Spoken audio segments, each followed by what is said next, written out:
We work with our kids, usually we start around 2:30, so that gives us time to do two corrections if needed. If we've had a horrible day with them, their blood sugar has not been their friend, usually we'll call the parents to come pick them up. But our goal is to make sure that they're safe or on the bus, okay? Make sure that they're taken care of. Can they eat on the bus if they need it for a low blood sugar?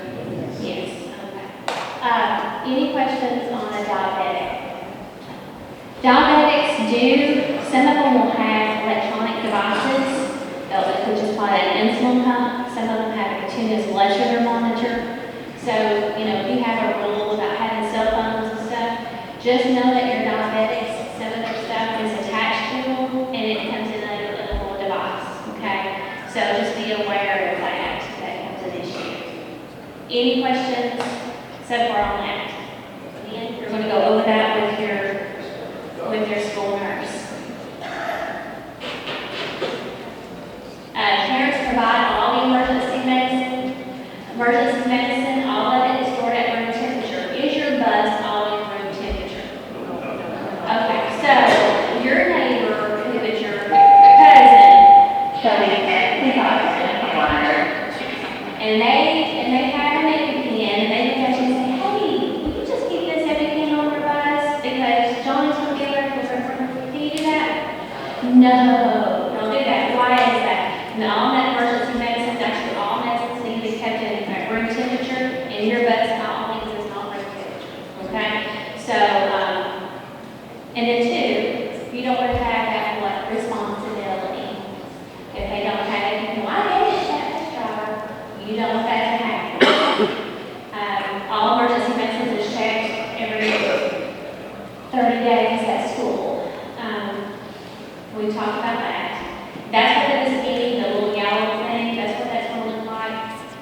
They're going to talk to you about that when you get into your groups. And again, it's just a nasal powder.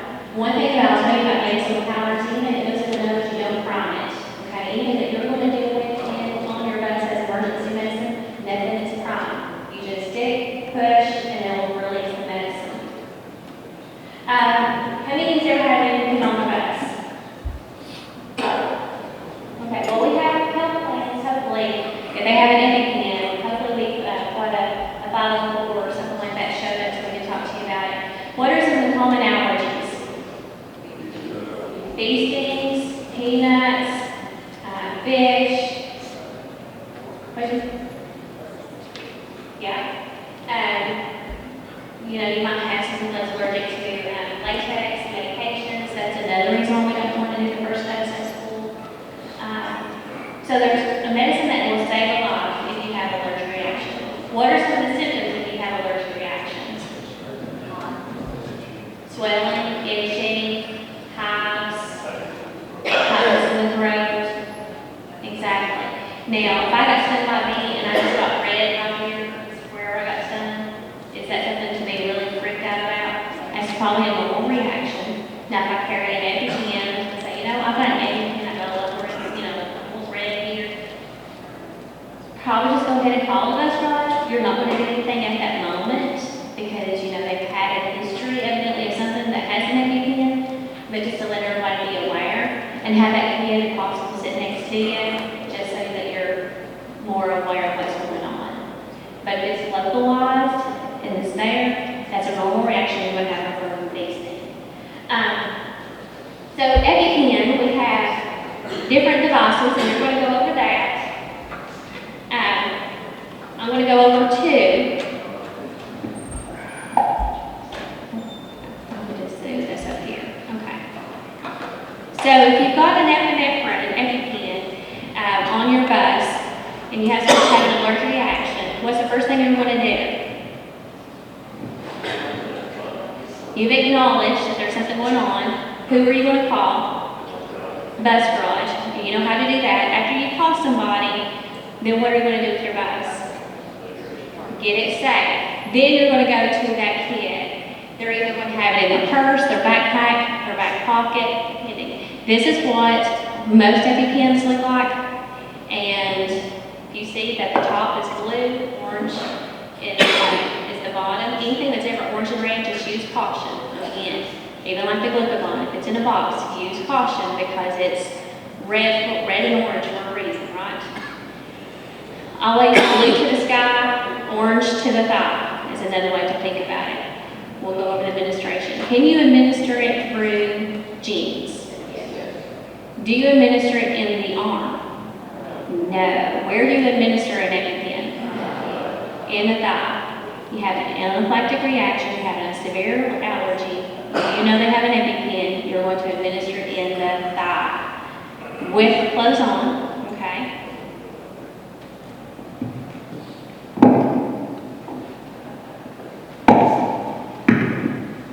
Alright, so you're going to administer it. You've acknowledged the orange is going to go to the thigh. You're going to remove the blue cap. And what are you going to do? You're going to push. You're going to hear a click. You're going to hold it there for how long? Like 3 seconds. After 3 seconds, what are you going to do? Remove. Once you remove it from the thigh, after holding it there for 3 seconds, what are you going to do? Just rub that thigh. You just gave him a needle. You just gave him a shot. Rub that thigh. That also helps get that medicine in. After you do that, who are you going to give this to? What position are you going to have that person laying in? Sideline position. Sometimes they say you can even raise up their legs if you want to do that. But I like a sideline position as much as possible in case they get sick. Because they are all of a sudden, you just gave them a dose of ephedrine. Okay? What does ephedrine do? It increases everything. Okay? When you have an anaphylactic reaction, you have swelling in your throat, and then your heart rate wants to decrease. So we want to counteract that, right? We want to do totally the opposite of that, because we want someone to have a heartbeat, right? So what we're going to do, we'll give them ephedrine, we're going to give them their EpiPen, and what's it going to do? Increase their heart rate and decrease the swelling. So it's going to do totally the opposite. How long is it going to be good for? 10 minutes. Usually 10 to 15 minutes is the life of an EpiPen. Okay, so it has a short life. It acts quick. So why do you want 911 there? Something's going to go down, possibly, or hopefully you saved a life. We don't know. Another EpiPen that we have that we're going to be trained on is called an Opicue, and it talks to you.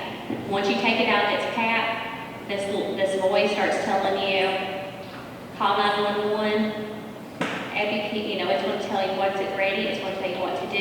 It's going to tell you to remove a red cap, place the outer thigh, press firm to the outer thigh. Once you press firm, it's going to count for you, 3, 2, 1. And then you're going to hear a click, and it administered the EpiPen to them. So look how easy this one is. Look how it fits perfect in a pocket. Can we just ask a parent to get this one? No, because we also don't worry about their insurance. Any questions about an EpiPen? So find out your kids, talk to your school nurse, even if you get there early on your bus route. Hey, what's on my bus? And then y'all maybe can investigate, but hopefully after the beginning of school, give them a day or two, they're going to be able to talk to you about who's got what on what bus. We talked about all of that. Medicine is checked every 30 days. Just make sure the expiration. Our school district does have EpiPens in our school. We have both for junior and adult strength. We have that. So if anybody, we actually had to use it several times last year. So I'm thankful that we have an EpiPen stocked in our school district. Those are mainly for undiagnosed kiddos. So just because mama can't afford it because of everything, doesn't mean, oh, well, the school has them. Well, they do. But they also have a building, let's just say, 1,100 kids, and they only have 2 EpiPens, and you've got about 20 kids that's supposed to have an EpiPen.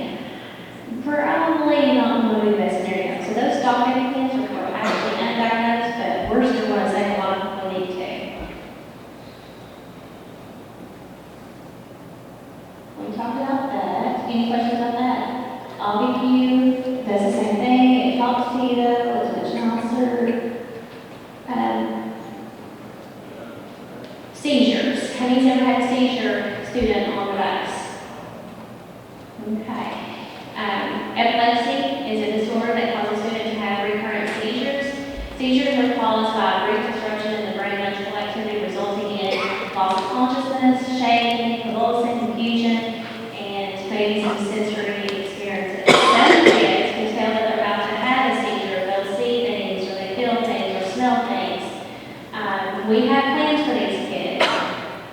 We have 504, we talked about their IEPs, we'll talk to see what those things are, and then our goal is to come and talk to you, make sure you get a copy of that plan, and you know how to take care of that seizure. So our goal today is to make sure you know how to administer all the medications that can take care of a seizure emergency, covered by KRS by law.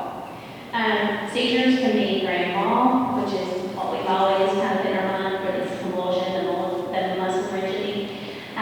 We have some that just do the blank stare. Some don't have random activities. In students, the goal is when you know you have a seizure kid, we just want you to know where their medication is, okay, and how to administer it. Does all seizures require to have emergency medicine? No. Some of the seizures are just taken care of, just taking daily medications, but not all seizures have emergency medication. So just because they say they have a seizure doesn't mean that they have it. You just ask, well, do you have emergency medicine? And then the conversation goes from there. They can last a few seconds to a few minutes, okay? Most seizures are not medical emergencies and they resolve after 1 or 2 minutes. When it becomes an emergency is in a school setting, it's the first time we've ever seen someone have a seizure. We're going to call somebody, okay, because we know this is not normal for Andy to have a seizure, okay? If it lasts longer than 5 minutes, it's around water. If you see that they're not breathing. The next thing is use a watch to time the seizure, okay? So if you have a student that's on your bus that's having a seizure, you're going to acknowledge it. You're going to call the bus watch. Typically, if you make a call, everybody writes down the time. So your time should be established between you and the bus watch at what time it is. After that, you'll let someone else deal with the time. You just know that it started at 3:20, okay? And then you're going to what? Get that bus to a safe position, and you're going to go to what? To that kid. You're going to find that medication. Once you find that medication, we're going to administer it accordingly, okay? Any questions there? Why is time important? Why would time be important? You got to know when to give medicine. Some kids, 9 times out of 10, it's going to be 5 minutes. If you've ever seen someone have a seizure, 5 minutes is going to seem like an eternity, okay? So that's why you got to know the time. There's a few out there that gets it within 3 minutes, okay? So time is important. That's why you look at the time. In hospitals, doctors, they need to know that too. So again, these are what we consider emergency.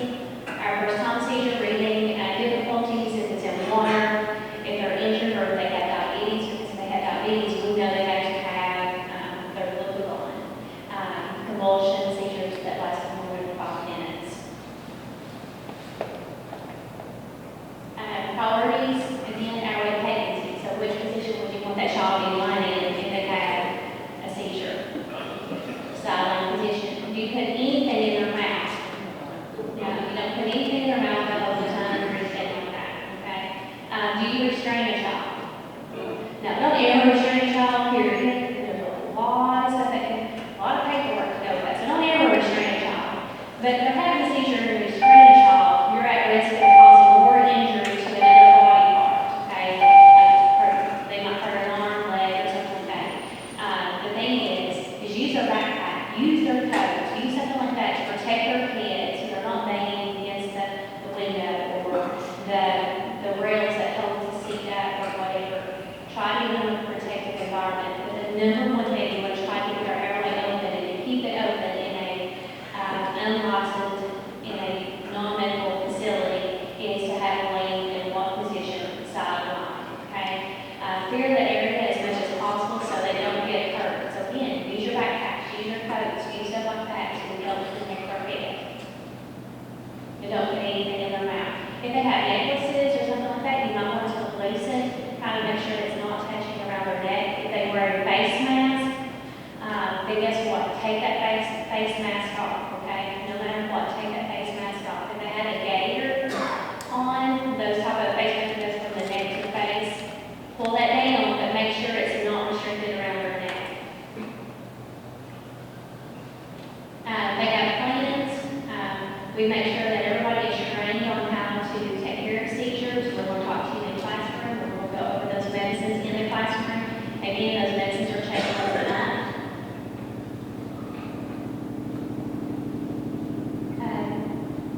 We have the DOSAT, you're gonna go over that in the, which DOSAT is the rectal valium. You're gonna go over that in the classroom or in here.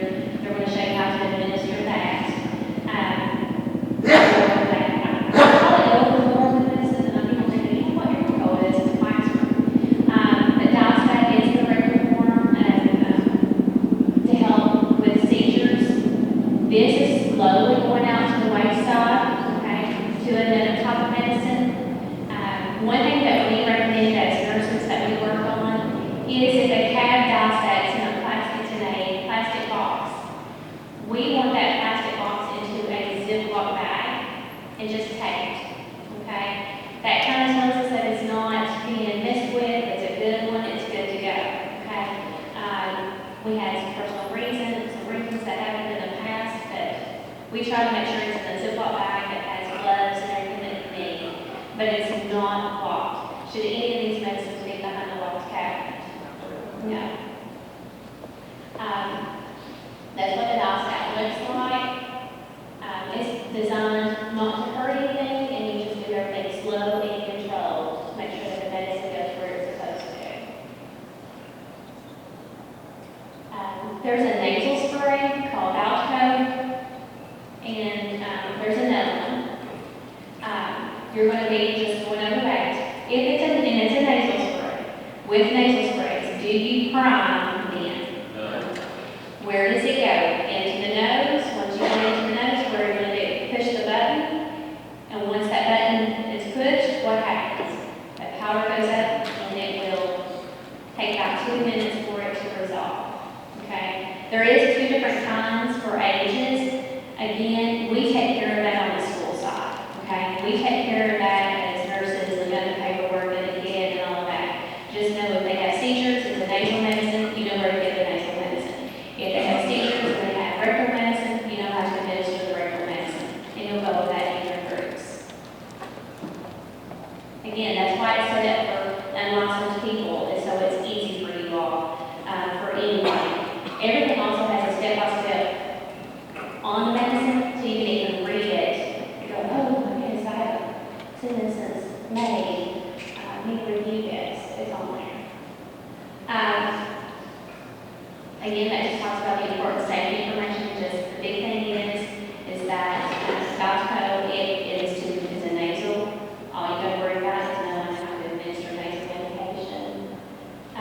This tells you how to administer it. The nurses will go over that. Just the big thing is do not prime the sprayer, because if you prime it, you just poured out your medicine, you lost your lifeline. And it usually takes about 2 to 5 minutes for it to actually work, and that takes for everything when you're actually going through the seizure. These are all FDA approved, and anything that's FDA approved, we can train and delegate and administer. If it's non-FDA approved, we will not be able to delegate, because nurses only delegate FDA approved. So again, we're not going to delegate something to you that's not been approved. And so, like essential oils. Essential oils is not FDA approved. We're not going to have you administer non-FDA approved medication. There's one called Clonidine, and I think we only got about 2 kids that had this one. And they're like, I'll put it in their mouth. You really don't want to go past the teeth, okay? You don't want to break the tongue or go past the teeth and somebody with a seizure. The Clonidine blend will help with seizures just as much, but not meaning has been prescribed this, and it will actually just go almost like you're putting in tobacco in your mouth, like you're putting it in. You just kind of pull out the lid a little bit and put that wafer in there, and then just massage it and it'll stop. Again, don't go past the teeth, or they might bite you, and then you might lose a finger. Okay, so don't go there. They'll talk to you about that in your trainings. Again, solid position. There's another one for 12 years and older. Again, don't worry about that part. Okay, that's what nurses in the school part will take care of. Again, it's a nasal medication. It's a powder. Do you prime? No. What position? Sideline. Store it at room temperature. Do you keep it on bus? Okay. We only give it in one nostril, which is with all medications, because once you push that button, you're done. That Narcan, our schools does have Narcan. We have some really nice Narcan boxes open overdose kits. Really super, they were donated actually through a grant that was done in Clark County. They're really, really nice. It's really crazy and something really nice when it's talking about opiate overdoses. But we do have that. Again, those is just a nasal, you don't prime, you put it in the nose and you push. Usually Narcan likes to take more doses. But just to let you know, we do have that at our schools, so if you run into an issue, again, you're going to call the issue with us. You're going to call the bus route. If it's a health need, who are they going to call? They're going to call the school nurse.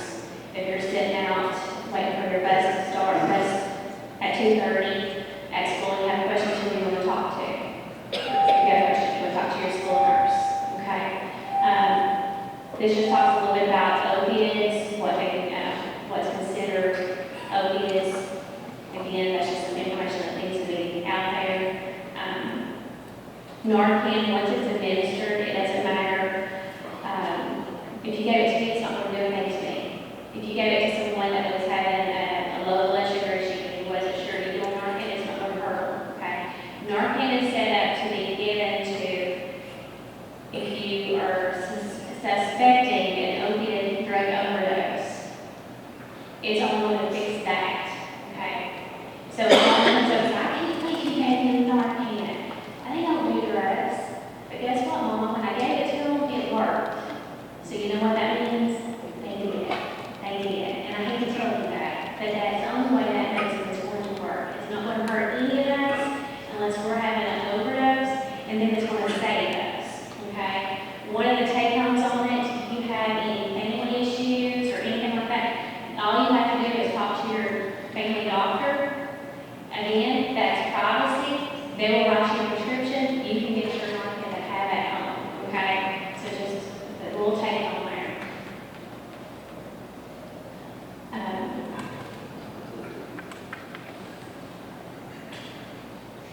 And act promptly, that with any emergency situation, you suspect it, and then you're call bus garage is going to call the school, and school nurse is going to go ahead and get the nurse, and they're going to take what to do from there. Again, it's just a nasal spray, just like every other nasal spray. It goes into the nose, one push, nasal expensive. You do not prime anything.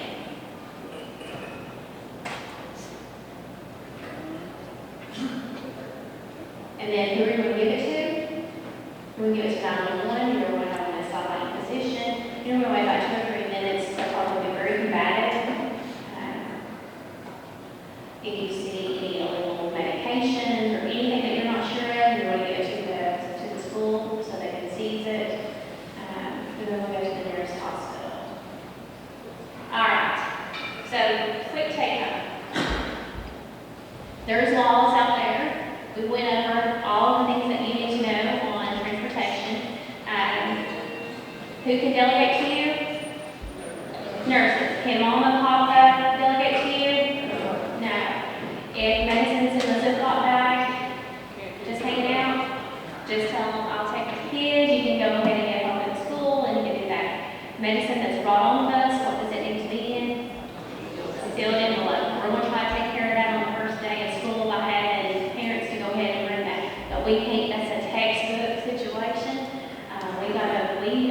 We at school, we need to be accommodated to our try to hold them as much as possible. So we do have policies and procedures that are in our student manual as well. How to handle medications. All medications is checked in at the nurse's office and in the front office. So we can log it, make sure we have the expiration dates, and we know who has what and where is it kept at and why they have it.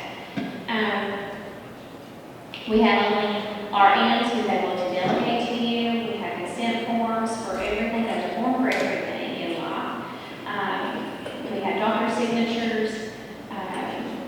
We have all kinds of stuff. So there is policies and procedures out there.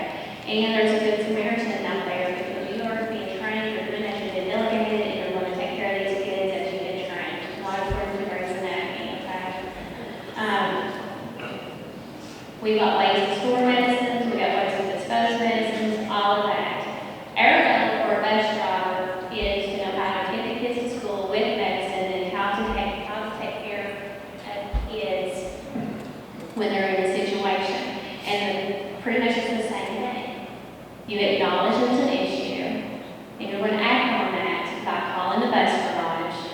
getting that bus to a safe situation. Then you're gonna go look in their backpack, purse, you're gonna get their emergency medication, you're gonna treat that emergency medicine that you're gonna be trained on here in a few minutes in the classroom. And that's, either an anaphylactic, which is an allergy, severe allergy, a diabetic, or a seizure. And then we talked to you about Narcan, but our kids don't carry Narcan, just to let you know we do have Narcan in our schools. A little bit about bloodborne pathogens. If you've got blood, if you've got a kid bleeding on the bus, do you just take your bare hand and touch it? No. You need to have what on your hands? Gloves. And if you've got someone that's got a Band-Aid and it's got blood on it, you just put it in a regular garbage can? No, it's good to have that, put it in a Ziploc bag, have it sealed up. Each of the schools have a biohazard box, it's a red box, but we can dispose that stuff for you. Just know that you don't touch blood with your bare hands. Because you might have a paper cut, you might have something that you don't realize. Most of you probably, like me, I've been out gardening and I've got scratches all over the place. That's a quarterly